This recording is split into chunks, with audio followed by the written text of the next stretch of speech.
샬롬 샬롬 샬롬 샬롬 샬롬. 하나님 사랑합니다. 여러분 주 안에서 사랑합니다. 이제 3장을 저희들 우리 함께 합독했습니다. 내가 밤에 침상에서 마음으로 사랑하는 자를 찾았노라. 찾아도 찾아내지 못하였다. 이에 내가 일어나 성 안을 돌아다니며 마음에 사랑하는 자를 거리에서나 큰 길에서나 찾으리라고 찾으나 만나지 못하였노라. 성 안을 순찰하는 자들을 만나서 묻기를 내 마음으로 사랑하는 자를 너희가 보았느냐 하고 그들을 지나치자마자 마음에 사랑하는 자를 만나 그를 붙잡고 내 어머니 집으로 나를 잉태한 이의 방으로 가기까지 놓지 아니하였노라. 이렇게 쭉 말씀을 하고 있습니다. 사람은 혼자 있을 때 때로는 함께 있어도 사랑하는 이가 없을 때 외로움을 느끼죠. 사랑이 가장 필요할 때는 낮보다는 밤 시간입니다.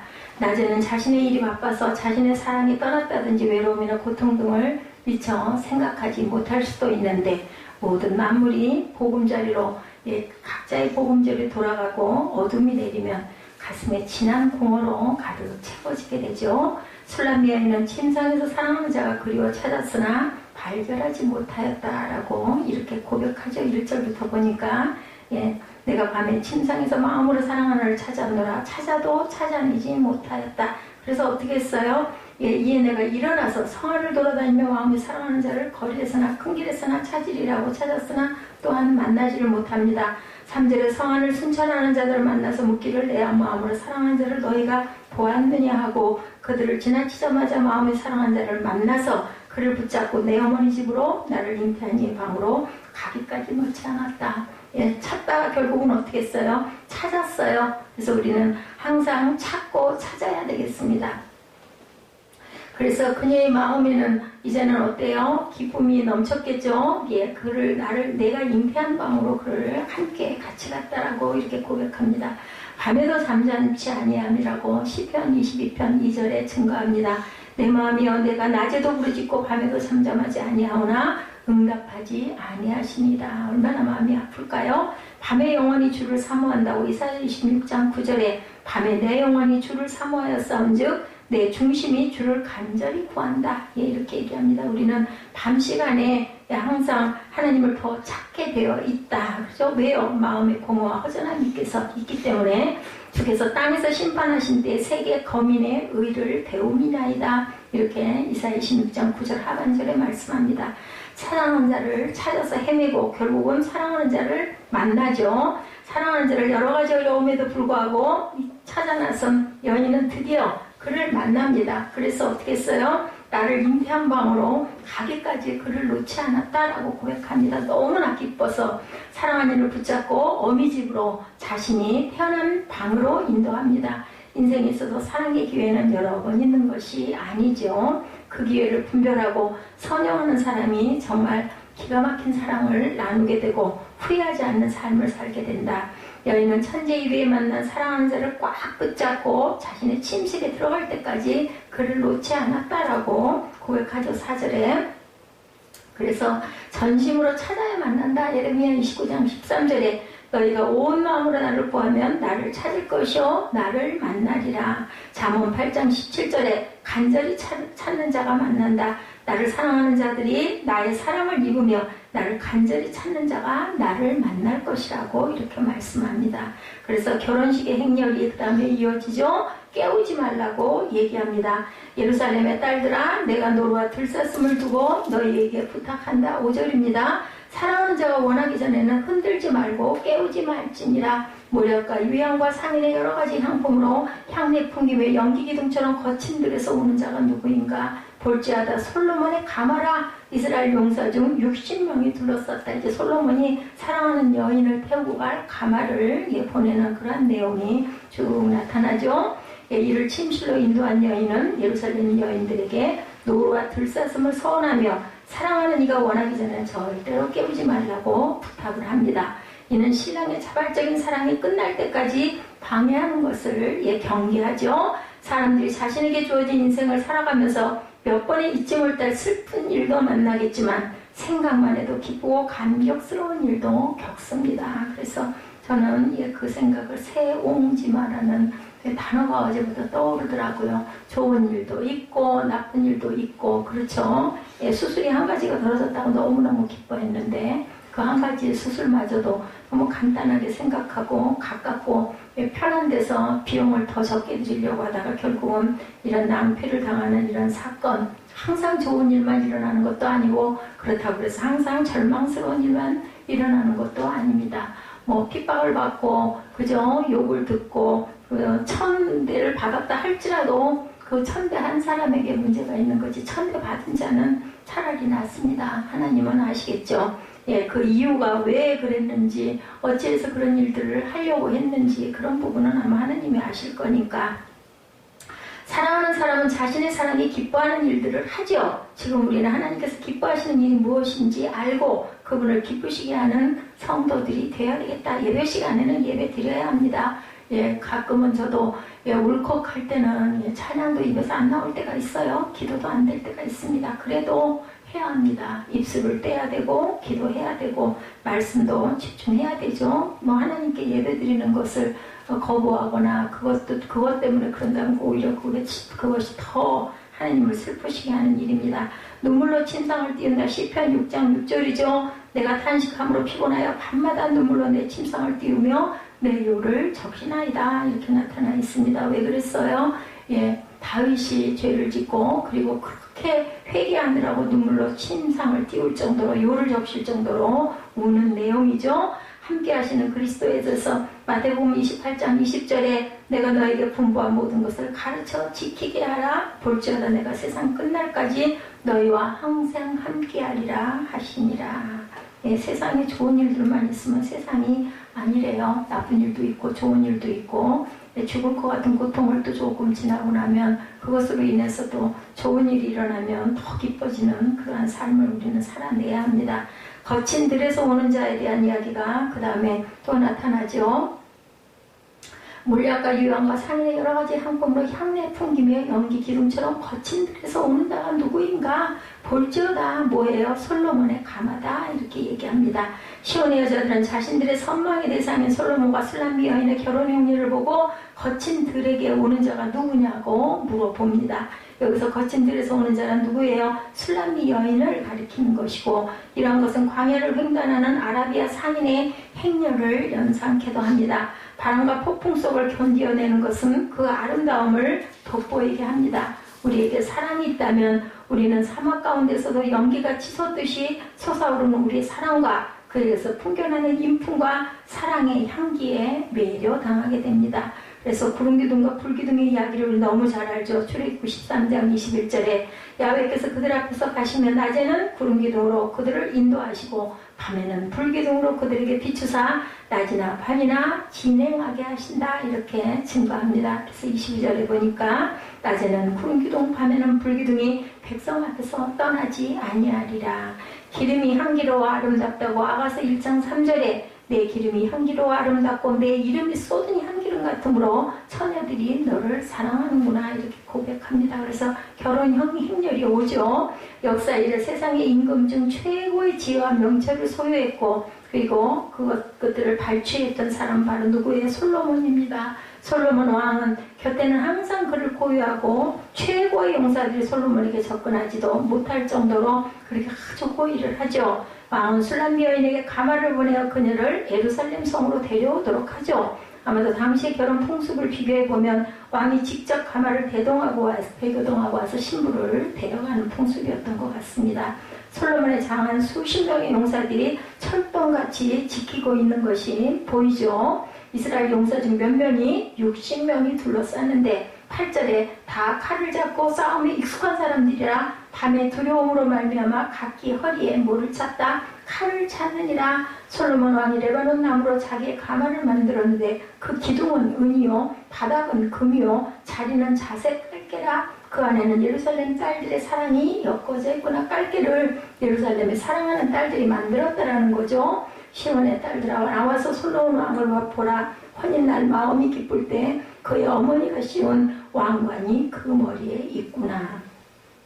노래입니다. 노래. 이 아가서는 노래예요. 그죠? 그래서 결혼 행렬이 이렇게 왔어요. 자, 솔로몬의 장한 수십 명, 60명의 용사들이 철통같이 지키고 있고 죽음도 그들은 대신할 수 있는 그런 용사들이었다. 칼을 허리에 찼다고 시편 45편 3절에도 증거합니다. 용사여 칼을 허리에 차고 왕의 영화와 위엄을 입으소서.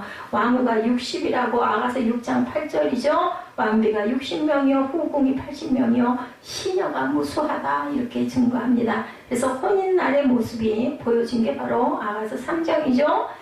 솔로몬은 뭐 말할 것도 없이 당대 최고의 왕이었죠. 그의 지혜와 명철이 그러했고 그가 소유한 금은 보석과 재물이 또한 최고였으며 그의 군사력과 영토를 비롯한 모든 것이 최고였습니다. 이러한 솔로몬이 자신의 결혼식 때 사용되는 가마를 아름답게 최고의 것으로 당연히 만들었을 거예요. 그의 가마는 향기나고 썩지 않은 백향목으로 만들어졌고 그것의 장식품들도 매우 값진 금과 은과 두로에 값진 배로 만들어집니다. 그 안에는 예루살렘 여자들로부터 선물을 받은 방석이 깔려 있다라고 말하죠. 그래서 평강의 사람이라고 역대상 22장 9절에 보라 한 아들이 내게서 나리니 그는 온순한 사람이라 내가 그로 주변 모든 대적에게 평온을 얻게 하리라. 그 이름은 솔로몬이라 하리니 이는 내가 그의 생전에 평안과 안일함을 이스라엘에게 줄 것임이라. 하나님께서 솔로몬을 축복하시죠. 누구로 인해서? 다윗 그 왕으로 인해서 아들도 축복해 주셨죠. 지혜도 내가 주고 부귀도 주겠다라고 약속하십니다. 하나님께서 주신 지혜에 대해서도 열왕기상 3장 12절에도 말씀하죠. 내가 내 말대로 하여 내게 지혜롭고 총명한 마음을 주노니 내 앞에도 너와 같은 자가 없겠거니와 내 뒤에도 너와 같은 자가 일어남이 없으리라. 이렇게 증거합니다. 그래서 마음의 기쁨이 넘치죠. 결혼은 하나님께서 친히 에덴 동산에서 세우신 제도로 매우 신성하고 기쁜 것입니다. 결혼은 현대의 수많은 잘못된 오해에도 불구하고 세상에서 가장 신선하고 아름다운 일입니다. 우리가 사는 세상에서 소중하고 의미 있는 날들은 많이 있지만 그 중에서 가장 의미 있고 가장 기쁜 날은 결혼하는 날이라고 하죠. 네, 그런데도 그 결혼이 그렇게 아주 행복하고 복되고 항상 무지갯빛만은 또 아니에요. 고난과 어려움을 겪으면서 인생을 같이 동반해서 살아갑니다.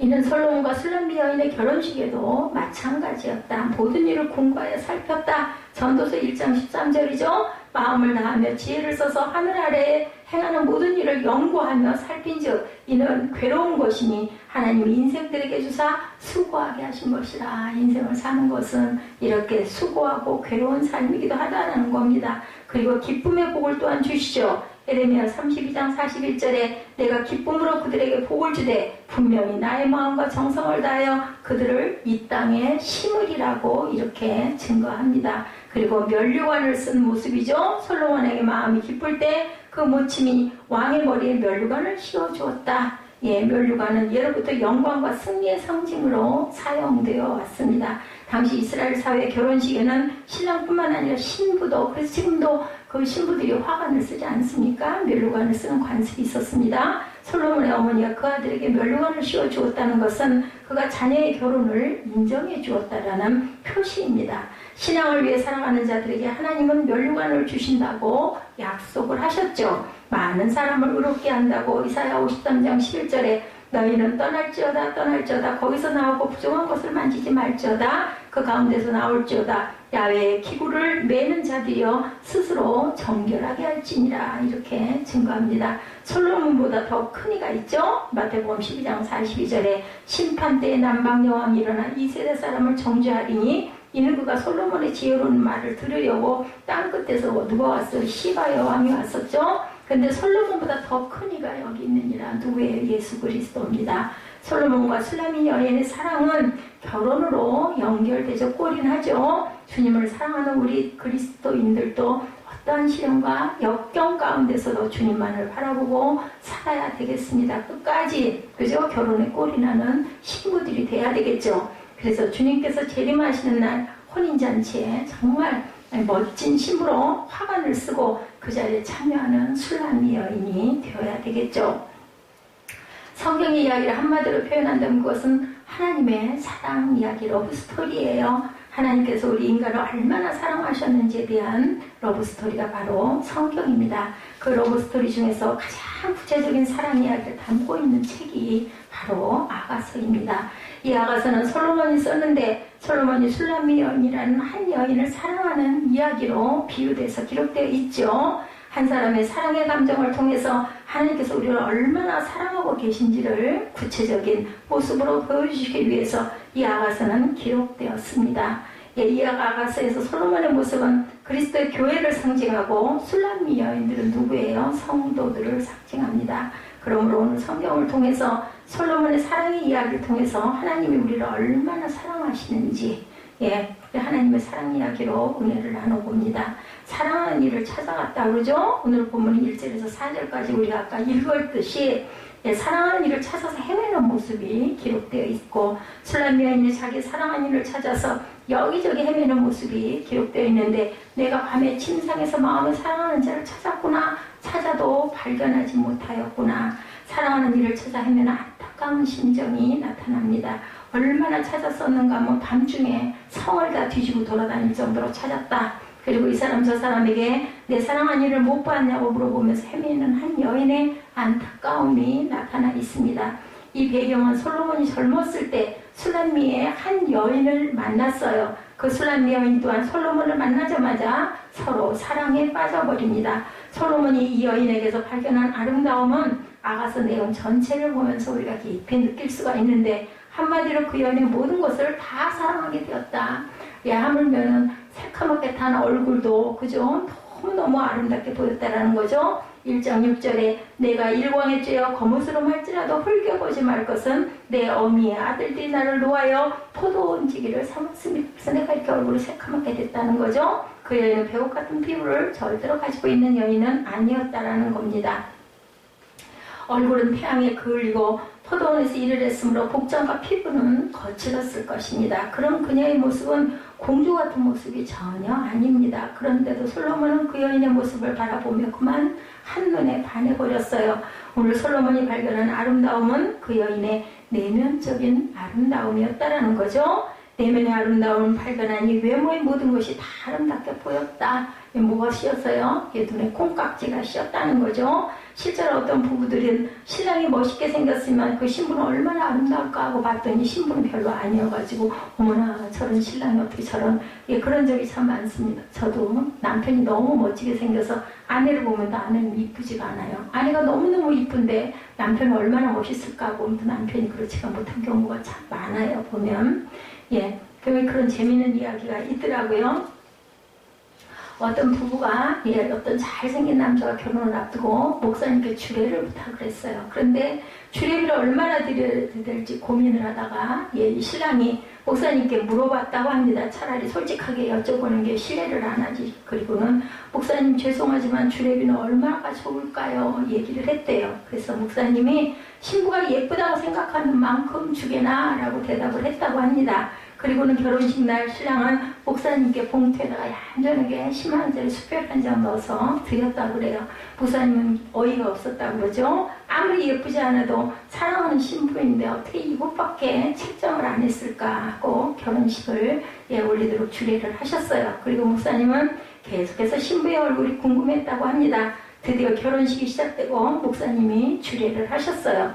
무사히 결혼식을 끝낸 뒤 신랑을 목사님이 조용히 부르셔서는 신랑에게 5만 원을 돌려주면서 자 이거 거스름돈일세 하고 했다는 그런 이야기가 있습니다. 왜 이런 그 유머스러운 이야기가 있을까요? 값으로 매길 수가 없죠. 어떻게 신부 이쁜 것을 값으로 매길 수가 있겠어요. 목사님은 오히려 돈을 5만 원을 돌려줬다는 아주 의미 있는 이야기가 있더라고요. 보니까 왜 돌려줬을까요? 그거 가지고 더 신혼여행비에 맛있는 거 사 먹어라. 그리고 사랑으로 돌려주신 것 같아요. 사람들이 사랑에 빠지는 것은 외모로 사랑하는 것만은 아니죠. 아름다움이 사랑의 마음 안에서 나오는 아름다움이 저희들 마음을 감동시켜서 사랑의 마음이 솟습니다.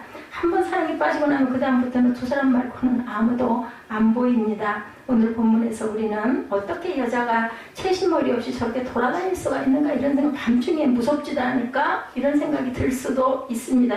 그러나 지금 이 여인은 한마디로 연인의 모습은 사랑의 눈이 멀었어요. 남편이 너무너무 그리운 거예요. 안 보이니까. 사랑의 눈이 멀게 되면 자신의 자존심도 버리게 되고 사랑하는 이를 만날 수만 있다면 어떤 고생도 어떤 험난한 일도 그 사람들의 조롱도 전혀 무섭지가 않죠. 담대해집니다. 굉장히 사랑의 힘은. 오늘 이 여인의 사랑은 바로 우리가 가져야 할 그러한 사랑이다. 하나님을 향한 사랑이죠. 우리의 신랑 되시는 예수님을 향해서 우리는 얼마만한 사랑을 가지고 있는가. 사랑하는 예수님을 만나기 위해서 우리는 얼마나 찾아 헤매고 있는가. 여러분, 예수님과 가졌던 사랑의 시간은 과연 얼마나 되십니까?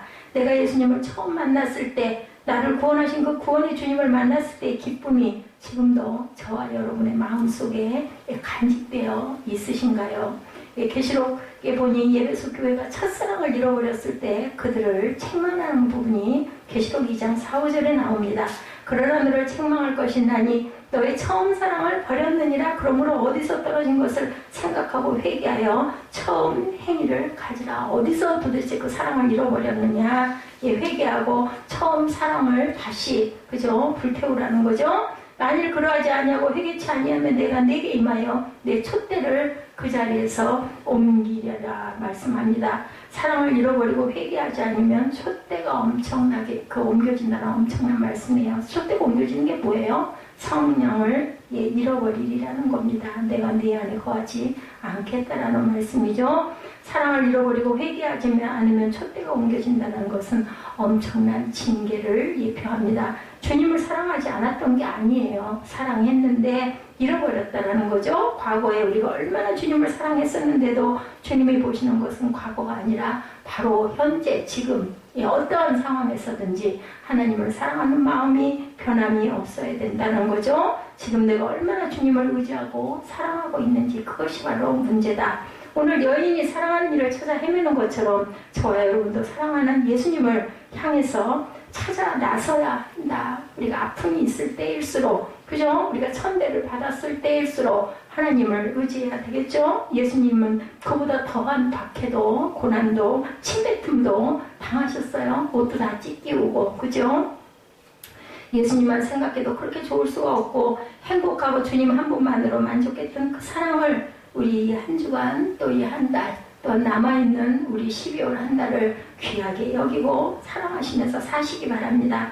두 번째로 사랑의 꿈입니다. 5절에 꿈과 같은 사랑의 이야기가 나오죠. 이제 사랑하는 일을 찾았어요. 그리고는 솔로몬이 여인들에게 부탁하죠. 예루살렘 여자들아, 내가 노루와 들사슴으로 너에게 부탁한다. 사랑하는 자가 원하기 전에는 흔들지 말고 깨우지 말지니라. 이 말 속에 얼마나 사랑의 감정이 깊이 묻어 있는지. 우리도 그럴 때 있잖아요. 배우자가, 반려자가 잠을 자거나 아니면 사랑하는 아들이나 딸이 먼 여행에서 돌아왔거나 힘들어가지고 공부하다가 엎드려서 자거나 그럴 때 있습니다. 그러게요. 저는 그렇습니다. 아무리 미워도 예전에 옛날 얘기입니다. 술 마시고 들어와가지고 새벽에 들어와가지고 퍼져서 잠 얼마나 미워요. 그래도 잠 깰까봐 조용조용 발걸음도 조용조용 조심조심 하게 되죠. 그게 바로 마음속에 있는 사랑이죠. 사랑하는 이와 마음껏 사랑을 나누고, 그리고 잠든 여인의 모습을 바라보면서 그 맛있고 달콤한 잠자리를 방해하지 못하도록 지켜주고 있는 솔로몬의 모습을 보면서 저와 여러분은 무엇을 느끼시나요? 바로 우리가 예수님과 마음껏 사랑을 나누고 있을 때 주님과의 그 사랑을 어느 누구도 방해할 수가 없다라는 거죠. 예수님께 옥합을 가지고 온 그 마리아가, 그 여인이 그 옥합을 깨서 향유를 발라드리는 모습은 여인이 예수님을 향한 사랑의 행위였었죠. 자신이 드릴 수 있는 것 중에 가장 귀한 것을 드리는 숭고한 사랑의 모습입니다. 우리가 사랑하는 사람에게는 아까운 게 없어요. 가장 좋은 것으로, 가장 최고의 것으로 해주고 싶은 마음이죠. 그런데 그 모습을 보고 있던 제자들이 오히려 혈기를 내고 화를 내죠. 마태복음 26장 8, 9절에 제자들이 보고 분하여 가로되 무슨 의사로 이것을 허비하느냐, 이것을 많은 값에 팔아 300데나리온이라고 그러죠. 가난한 자들에게 줄 수 있겠도다 하거늘 팔아가지고 가난한 자에게 나눠주면 얼마나 그들에게 양식이 될 텐데 이런 낭비를 하느냐, 이렇게 아주 야단을 합니다. 그들은 이 여인의 행위가 마음에 들지 않았어요. 더군다나 이 여인의 품행에 대해서 잘 알고 있었던 제자들은 더욱 회복을 놓습니다. 뭐 천한 여인이었었죠. 몸을 파는 여자였으니까. 그때 예수께서 뭐라고 그러세요? 마태복음 26장 10절에서 11절에 너희가 어찌하여 이 여자를 괴롭게 하느냐. 저가 내게 좋은 일을 하였느니라. 가난한 자들은 항상 너희와 함께 있거니와 나는 항상 너희와 함께 있지 아니하리라고 더 이상 방해를 하지 말아라 라고 말씀을 하십니다. 그런데 이 여인의 모습은 또한 더욱 감동을 주죠. 주변에 그런 따가운 시선에도 불구하고 귀에 들리는 온갖 비난 소리를 들으면서도 불구하고 예수님을 향한 그 모습이 변치 않죠. 어떻게 했어요? 머리카락으로 발을 닦아드리는 그런 모습이 성경에 나타나 있습니다. 사람들은 가치를 따지죠. 그 돈이 얼마인데 그것을 팔면 뭘 할 수 있는데 하면서 그 돈에 대해서 생각을 합니다. 대체적으로 이렇게 생각하는 사람은 자신은 아무것도 내놓지 않는 사람이 오히려 판단을 더 많이 하죠. 자신은 아무것도 안 하면서 남들의 것으로 생색을 내려고 하는 사람들이 이런 경우가 많다. 그들에게는 뭐가 없기 때문에? 사랑이 없기 때문이에요. 예, 사랑이 없는 의사는 영적으로는 굉장히 불쌍한 자예요. 언제 구원을 받을는지 하나님이 택하기나 하셨는지 우리가 이런 생각을 해봐야 됩니다. 아무리 천대를 받고 아무리 괄시를 받고 아무리 그 사람의 올무에 내가 걸려가지고 미련하게 어리석게 계속 그죠 믿고 믿는 마음으로 이제 좀 풀렸겠지 어저께 그렇게 했다니까 이제는 괜찮겠지 하고 했던 그 기대가 알고 보니까 전혀 그 사람은 그런 의도가 없었어요. 계속 깨뜨리려고 작정을 한 거죠. 예, 등본 띄워가겠습니다 하니까 어이쿠 이건 또 안 되겠구나 그럼 또 딴 걸 제시하고 만약에 제가 월요일날 가서 또 사인한다고 갔으면 또 거기서도 또 문제를 또 일으켰겠죠. 제가 그것을 견뎌서 넘지를 아마 못했을 겁니다. 예, 이렇게 굉장히 수치를 당해요. 당해도 예수님께서는 그래 내가 네 마음을 아노라 라고 저를 다독여 주실 겁니다. 그렇기 때문에 당한 자는 괜찮아요. 나는 그냥 순수한 마음이었었기 때문에 뭐 그게 그렇게 죄예요. 발레자가 나이가 좀 많으면 어떻고 그죠? 본인이 의심한 그 사람이 잘못된 거죠. 예, 근데 특별한 관계였었던 그 부분 제가 인생을 그렇게 살아왔기 때문에 남들에게 그저 천대도 받고 남들에게 색안경도 끼게 되고 남들에게 그 손가락질도 당했던 것 같습니다. 어떡하겠습니까? 잘못된 거죠. 제가 잘못했나 봅니다.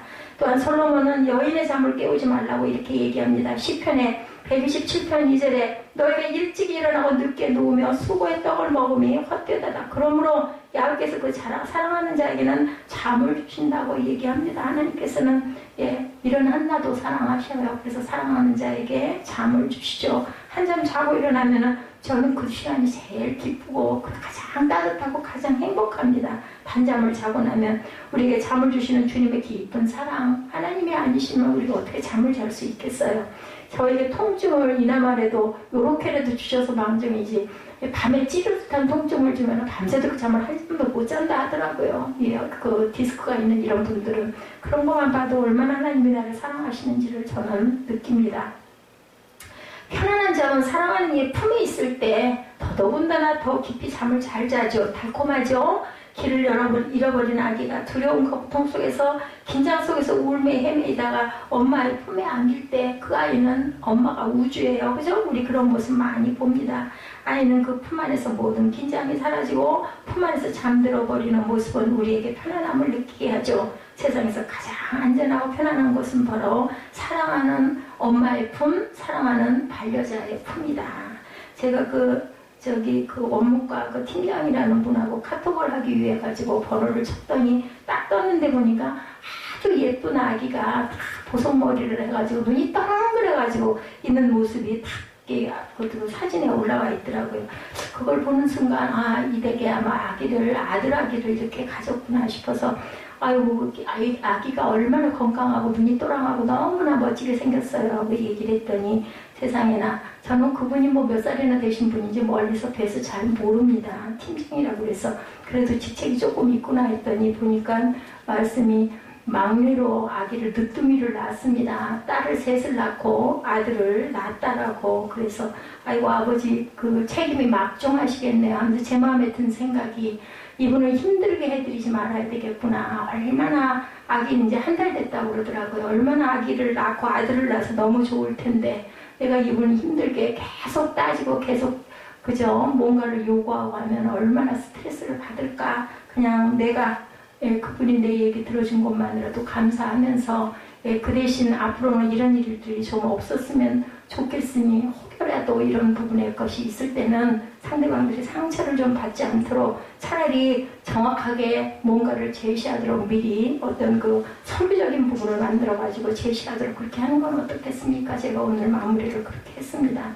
마태복음 23장 37절에 예루살렘에 예루살렘에 선지자들을 죽이고 내게 파송된 자들을 돌로 치는 자여 암탉이 그 새끼를 날개 아래 모음같이 내가 내 자녀를 모으려 한 일이 몇 번이냐 그러나 너희가 원치 아니하였도다라고 우리를 품으시고 예수님은 그렇게 애를 쓰셨습니다. 그분의 품 안에 있을 때가 가장 안전하죠. 자녀는 부모의 품에 있을 때가 가장 안전합니다. 그 부모가 설령 아무 힘이 없고 가진 게 아무것도 없어도 아기는 아무것도 몰라요. 엄마 품이 아빠 품이 그냥 우주죠. 그 품 안에 있을 때 우리는 평안할 수 있다는 것. 우리가 인생 속에 가장 행복할 때는 우리가 주님의 품 안에서 벗어나지 않았을 때라는 것. 오늘 솔로몬은 그 여인을 지켜주려고 이렇게 애를 쓰죠. 잠도 깨우지 말라고 하고 멋진 가마도 대동에서 가지고 오고 주님은 우리를 그분의 품 안에서 지켜주시려고 오늘도 성령님을 통해서 저와 여러분을 보호하고 계신다는 것을 믿고 감사하시기 바랍니다. 그리고 사랑의 기다림이 있었죠. 6절에서 11절의 모습은 이제 신부는 신랑이 자기를 맞으러 오는 것을 기다리는 모습으로 나타납니다. 신랑되는 솔로몬이 그 왕의 가마죠. 용사들을 거느리고 신부를 맞으러 오는 그 모습은 우리의 신랑 되신 예수께서 마지막 날에 우리를 맞으러 오시는 천군 천사를 대동하고 오시는 그 모습이 연상이 됩니다. 연애를 하는 사람에게 있어서 가장 싫은 순간은 저녁에 헤어지는 순간이래요. 그래서 결혼들을 한다고 그러죠. 신랑 우리에게 오실 때 우리는 영원한 천국에서 주님과 함께 살게 되는 영원한 행복에 들어가는 거다. 그래서 우리가 영생처럼 귀한 게 없습니다. 그래서 예수의 피처럼 귀한 것은 없죠. 우리는 지금 다시 오실 주님을 기다립니다. 우리는 그런데 어떻게 기다려야 될까? 신부가 신랑을 기다리는 것에 대해서 마태복음 25장 1절에서 11절까지 보면 지혜로운 열처녀의 비유가 나오죠. 이스라엘의 결혼 풍습은 낮에는 너무 더워서 잔치를 안 하고 조금 서늘해지는 저녁에 그죠? 잔치를 합니다. 열처녀 중 성경에 5은 미련하고 5은 슬기로운 여인으로 나타나 있죠. 미련한 5 처녀는 신랑과 함께 축하 행렬에 참여하기 위해서 등을 가지고 갔지만 기름을 준비하지 못했어요. 그만. 그러나 슬기로운 5 처녀는 등과 함께 기름도 충분히 준비해가지고 갑니다. 주님 당시에 여자들은 연령이 많지 않을 10대 중반에 결혼을 했다고 그래요. 18살 때. 이 당시 평균 연령이 여인들이 40대 중반이면 그 생명이 다해서 그랬다 합니다. 연애 중에 축하의 의미로 횃불을 켜죠. 이 행사의 절정은 신랑이 신부 집에 가서 신부를 자기 집으로 데리고 오는 일이 절정입니다. 신랑은 장인이나 장모에게 가서 신부를 위해 집창금을 지불하고 약혼 약정서에 서명을 합니다. 그리고 나서 신랑은 단장하고 기다리는 신부에게 가서 그녀를 자기 집으로 데리고 가요. 그때 신부 집에서는 열처녀로 구성된 들러리들이 그 일을 돕는 것이 관례였다고 해요. 이 10명의 들러리들은 일반적으로 신부 또래에 보면은 이렇게 들러리죠. 그런 절친한 친구들로 구성이 되어 있는데 지금도 그렇지만 결혼식에 가보면 신랑과 신부의 친구들이 따로따로 모여가지고 즐거운 시간을 갖죠. 그리고 거기서 또한 커플이 또한 탄생되기도 한다는 거죠. 그러기 위해서는 신부의 친구들이 거기에 걸맞는 준비를 해야 되는데 옷도 깨끗한 것으로 머리도 단장하고 화장도 예쁘게 하고 몸을 결혼식에 참여하는 그러한 모습을 정확하게 해야 되겠죠. 당시 중요한 준비는 오늘과 같은 전기가 없는 시대였기 때문에 밤중에 열리는 축제에 반드시 등불과 기름을 준비하는 것이 아주 중요했다는 거죠. 지혜로운 여인은 기름을 많이 준비한 여인이라는 겁니다. 신부도 결혼식을 위해서 몸과 마음을 준비하는 것처럼 함께 잔치에 초대받은 그들 친구도 이렇게 준비를 하고 기다려야 하는 것. 우리도 예수를 맞이하기 위해서 항상 준비하고 기다려야 되겠다. 사랑하는 이를 맞을 준비를 항상 하고 있어야 되겠죠. 언제 어느 때 어떻게 오실지 모르기 때문에 신부들은 결혼을 앞두고 신부 수업을 따로 받기도 합니다. 음식 장만하는 것도 배우고 살림살이에 필요한 모든 것과 시댁어른 모시는 법 등을 부모에게 배우든지 아니면 요즘에는 그런 학원도 많이 있죠. 신부 수업을 가르치는데 어떤 분은 결혼을 위해서도 꽃꽂이도 배우는 분도 있죠. 임신한 부인은 어때요? 10달 후에 만나게 될 아기를 위해서 특별히 태교의 신경을 많이 씁니다. 말수도 좋은 말만 하고, 그죠? 나쁜 말은 안 하고, 좋은 책 보고, 좋은 영화 보고, 좋은 음악 듣고, 그리고 또한 많은 기도로 아이를 맞을 준비를 하는 것처럼 우리도 주님을 맞을 준비를 이렇게 해야 되겠죠. 우리는 어떤 모습으로 주님을 맞을 준비를 하고 있어야 할까? 오늘 지혜로운 여인은 기름으로 준비했다고 했는데 우리에게 있어서 기름은 뭘까요? 성령 충만이죠. 항상 예배하는 마음이고 예배하는 자세입니다. 그래서 성령의 충만함에 대해서 절대 오해하지 말 것은 성령의 충만함은 기도를 많이 하는 것만을 가르치지 않는다라는 것. 물론 당연히 기도도 해야 되겠죠. 예, 성령 충만의 방법이 기도할 수 있지만 성령이 충만한 상태는 우리의 삶의 모습이라는 것. 예, 성도가 성도다운 삶의 모습을 가지는 것이 바로 성령의 충만입니다. 갈라디아서 5장 22, 3절이죠. 오직 성령의 열매는 사랑과 희락과 화평과 오래 참음과 자비와 양성과 충성과 온유와 절제라고 이렇게 말씀합니다. 오늘 본문의 솔로몬과 술람미 여인의 사랑 이야기는 바로 예수님과 우리 사랑 이야기이죠. 예수님은 우리를 향하여 이런 사랑으로 달려오고 계시는데 주님의 사랑에 비해서 우리는 어떻게 반응하고 있는지. 세상에서 가장 슬픈 사랑은 여러분들 짝사랑이라고 그러죠. 한쪽에서만 일방적인 사랑을 하는 것인데 그 일방적인 사랑은 결코 행복하지가 않습니다. 우리도 주님의 사랑에 이제는 반응을 해야 되겠죠. 하나님이 우리를 늘 짝사랑하신대요. 우리는 그 사랑에 미치지를 못하죠. 주님은 자신의 온 생명을 희생하면서 사랑해 주셨는데 이제는 우리도 주님께 우리의 그 사랑을 보답하는 마음을, 몸을, 시간을, 물질을 그저 드려야 되겠죠. 신랑으로 오실 주님을 오늘도 우리가 준비하고 기다려야 합니다. 사랑으로, 희락으로, 화평으로, 오래 참음으로, 자비로, 양선으로, 온유로, 절제로 준비하고 오실 신랑을 위해서 항상 기름과 등을 준비한 지혜로운 다섯 처녀처럼 함께 영원한 주님의 나라에 들어가는 영생의 복을 누리시는 저와 여러분들의 일상들이 되시기를 주님의 이름으로 축복합니다. 기도하시겠습니다.